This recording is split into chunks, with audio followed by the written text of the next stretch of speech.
하나님 말씀 출애굽기 25장 1절로 9절 교독하시고 마지막 9절 함께 읽도록 하겠습니다.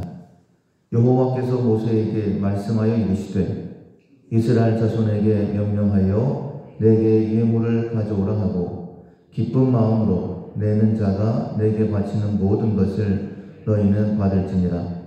너희가 그들에게서 받을 예물은 이러하니 금과 은과 녹과 청색, 자색, 홍색 실과 가는 배실과 염소털과 붉은 물 들인 순양의 가죽과 배달의 가죽과 조각목과 등효와 관위에 드는 향료와 분향할 향을 만들 향품과 호만오며 애복과 흉패에 불릴 보석이니라.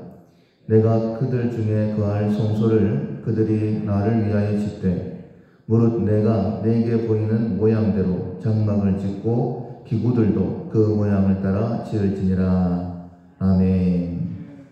세세한 것까지 주의를 기울인다 라는 제목으로 함께 말씀을 나누겠습니다.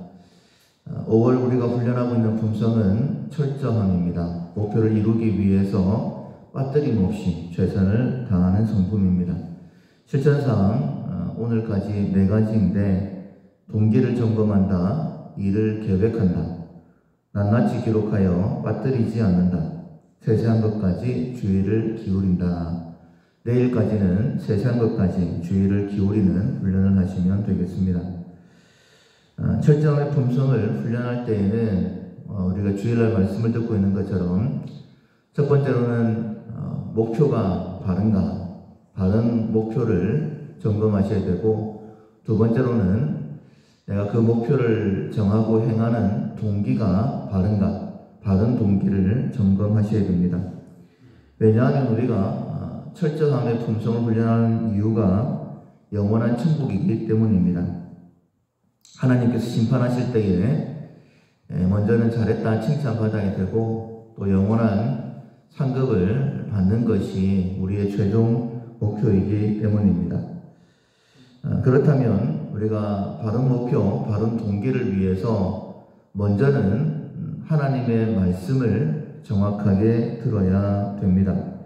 하나님의 뜻을 깨닫기 위해서 먼저는 하나님의 말씀에 귀를 기울여야 되고, 또 하나님의 말씀을 들었다면 그것을 잊어버리지 않기 위해서 기록하는 습관도 굉장히 중요합니다.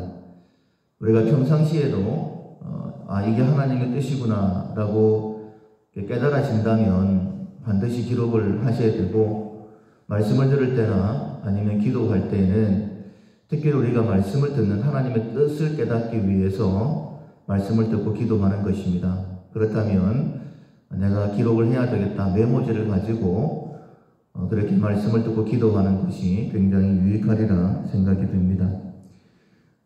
하나님께서 말씀하실 때에 하나도 빠짐없이 낱낱이 내가 다 기록하겠다라는 그런 마음을 가지시고, 또한 말씀하셨다라고 한다면 내가 조금 더 세밀하게, 세세하게 빠짐없이 내가 순종하겠다, 세세한 것까지 주의를 기울이는 훈련을 반드시 하셔야 됩니다.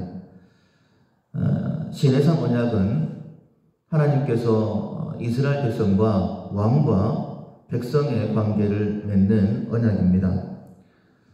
왕과 백성의 관계, 즉 나라가 세워지는 것인데, 나라를 세울 때에 꼭 필요한 게 바로 법입니다. 그래서 시내산 언약을 앞두고 하나님께서 모세를 시내산으로 부르셨죠. 그리고 모세는 40일 동안 올라가서 하나님의 법을 받아서 내려오게 됩니다. 우리가 법 그러면 10계명만 생각을 하는데, 모세가 받아서 내려온 법은 2가지였어요. 하나는 10계명이었고 하나는 성막의 법이었습니다. 10계명은 기본적으로 해야 될 일과 하지 말아야 될 일을 명시한 법이고, 성막의 법은 그 법을 어겼을 때에 어떻게 그 죄를 용서받는지, 그리고 하나님과의 관계를 회복하는 법입니다. 오늘 본문 우리가 함께 읽었던 말씀은 이 성막에 관한 법 가운데 한 가지입니다. 근데 우리가 말씀을 쭉 읽어보면 10계명에 관한 법은 출애굽기에 한 번 나오죠. 출애굽기 20장에. 그런데 성막에 관한 법은 몇 번에 걸쳐서 반복적으로 이렇게 나누어서 말씀을 해주고 계십니다. 그 이유는 무엇이냐면 이 성막의 법 자체가 한 번만에 다 설명하기가 어렵습니다. 성막은 예수님을 모형으로 하고 있고 우리가 예수님을 통하여서 죄를 용서받잖아요. 궁극적으로는. 성막의 법 자체가 우리의 죄 문제가 해결되는 것이기 때문에 하나하나가 다 예수님을 상징하고 있습니다. 그리고 성막을 만드는 것뿐만 아니라 성막 안에서 제사를 드리는 법까지도 굉장히 세세하게 하나님께서 우리에게 말씀해 주고 계십니다. 오늘 본문 말씀도 쭉 읽어보면 굳이 이런 말씀까지 다 기록하셔야 되나 라고 생각이 들 정도로 굉장히 자세하게 말씀을 해 주셨죠. 여호와께서 모세에게 말씀하여 이르시되 이스라엘 자손에게 명령하여 내게 예물을 가져오라. 그리고 기쁜 마음으로 내는 자가 내게 바치는 모든 것을 너희가 받아라. 그러니까 낼 때에 어떤 마음으로 내야 되는지 시작부터 말씀을 하시죠. 그리고 받을 수 있는 예물에 대하여 정해주십니다. 금과 은과 녹과 청색, 자색, 홍색 실과 가는 배실과 염소털과 그리고 기름들도 얘기하십니다. 등유, 관유에 드는 향료에 분향할 향을 만들 향품, 호마노, 에봇에 붙일 보석들도 일일이 말씀을 하시죠. 뿐만 아니라 내가 너희들 가운데 있을 때 거할 성소를 내가 말한 대로 만들어라. 성소뿐만 아니라 성소에 들어갈 모든 기구들 또한 내가 말하는 대로 만들어라. 본문 말씀은 이렇게 말씀하고 있는데 조금 더 읽어보게 되어지면 성막의 크기에 대해서 높이에 대해서 천을 짤 때에 천은 이렇게 짜야 되고 두께가 이렇게 해야 되고 성물의 기구들도 모양을 정확하게 하나님께서 말씀하시는 것을 볼 수 있습니다. 하나님이 굉장히 세세한 부분까지 말씀하셨고 그 말씀을 모세가 들었었죠. 모세가 40일 동안이나 시내산에 있어야 됐던 이유가 무엇일까? 정확하게 나오지 않지만은 하나님께서 이 모든 식양들을 세세하게 일일이 하나하나 말씀하셨고 또 모세는 그것을 하나하나 기록했을 것입니다. 어디에 기록해야 했는지 나오지는 않지만은 종이에 기록을 했는지 아니면 마음에 기록을 했는지는 나오지 않습니다. 그러나 모세는 그것을 다 기억을 했고 그리고 오홀리압과 부살렐에게 정확하게 다 전달을 했습니다. 오홀리압과 부살렐이 하나님의 부름을 받아서 이 모든 일을 잘 감당을 했다라는 내용 자체가 출애굽기 31장, 36장, 37장, 38장, 35장 이렇게 몇 장에 걸쳐서 오홀리압과 부살렐은 하나님의 말씀을 다 들었고 그대로 준행을 했다라는 말씀들이 기록이 되어 있습니다. 하나님께서 말씀을 주실 때에 왜 특별히 모세였을까? 왜 오홀리압과 부살렐이었을까?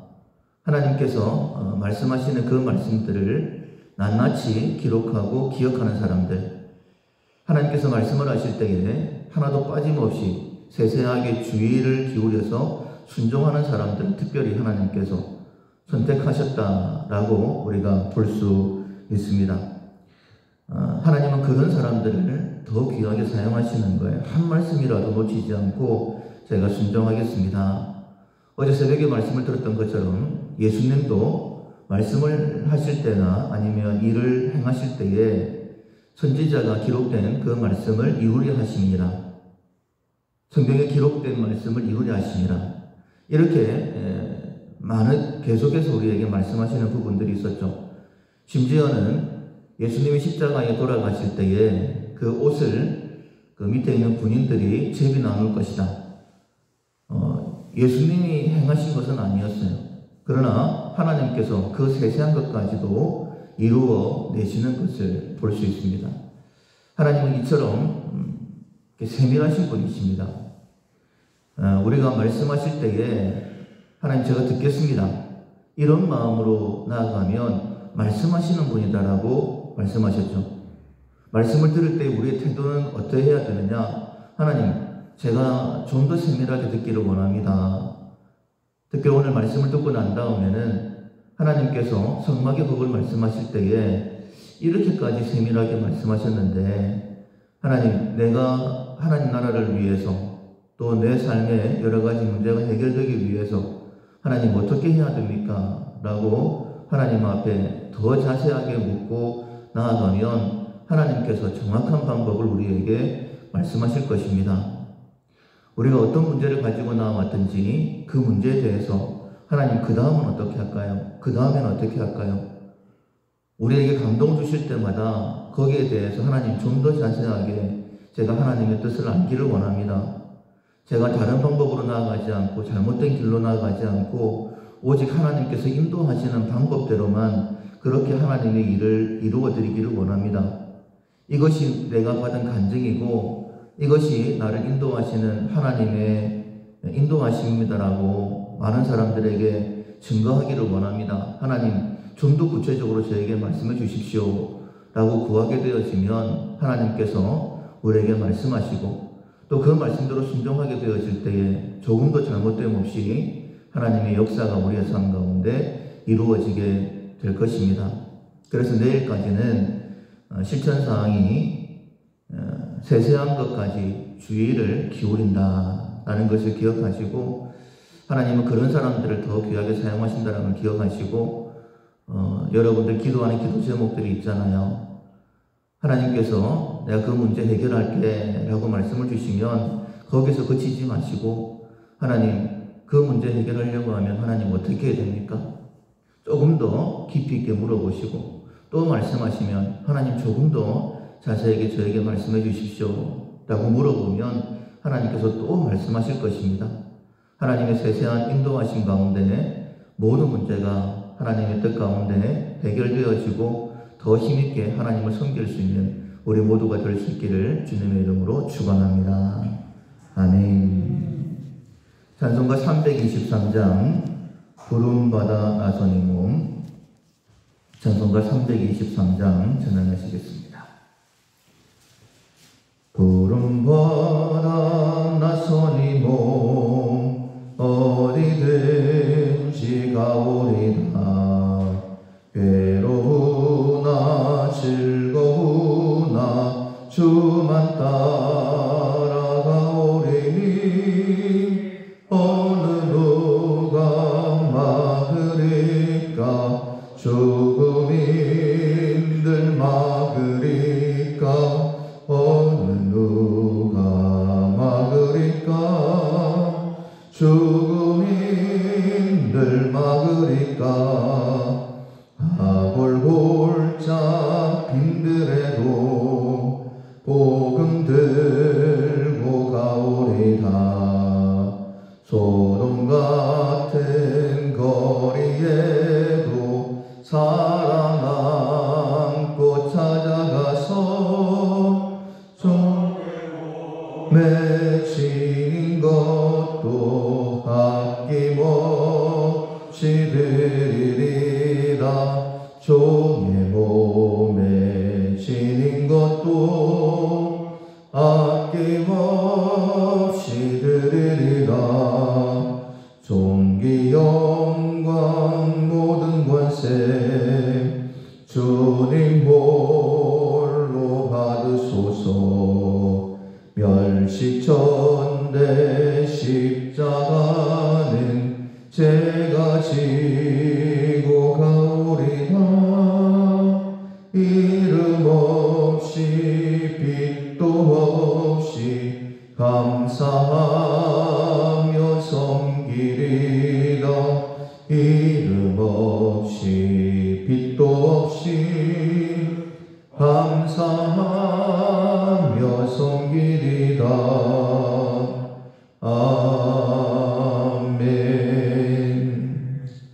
말씀을 기억하면서 하나님의 성품이 우리에게 더 자세하게 말씀하시고 더 세밀하게 인도하시는 분이신데, 하나님, 우리도 하나님 앞에 나갈 때에 하나님의 말씀을 한마디도 빠뜨리지 않고 다 듣겠습니다. 그리고 세세한 것까지 주의하고 순종하겠습니다 그런 마음으로 주님 앞에 나아갈 수 있도록 도와주십시오. 오직 하나님의 말씀을 듣고 순종함으로 인하여 우리의 삶의 간증이 더 풍성하게, 우리에게 있는 모든 문제가 속히 해결되어지고 더 힘있게 주를 섬기는 자 될 수 있도록 도와주십시오. 먼저는 자기 자신을 위해 기도하시고, 우리를 통하여 가정 구원이 우리 민락교회를 통하여 이 땅에 복음이 힘있게 증거되기를 위해서 온 땅에 큰 어려움이 있습니다. 겸손한 마음을 가지고 하나님을 대적하지 않고 하나님 앞에 나오는 자들이 많게 달라고, 특별히 우리 민락의 성도들 가운데 우리의 중보기도가 필요하신 분들이 있습니다. 영육 가운데 강건케 달라고 중보 기도하시고, 우리 민락교회가 감당해야 될 사명 혼자 감당할 수 없고 예수님의 마음으로 하나 되어야 되는데, 하나 되어서 빛되어 전하는 교회, 희년을 선포하는 교회, 꼭 이 아름다운 교회가 되어 하나님께 영광 돌리게 달라고 기도하시고 각자 기도 제목으로 기도하겠습니다.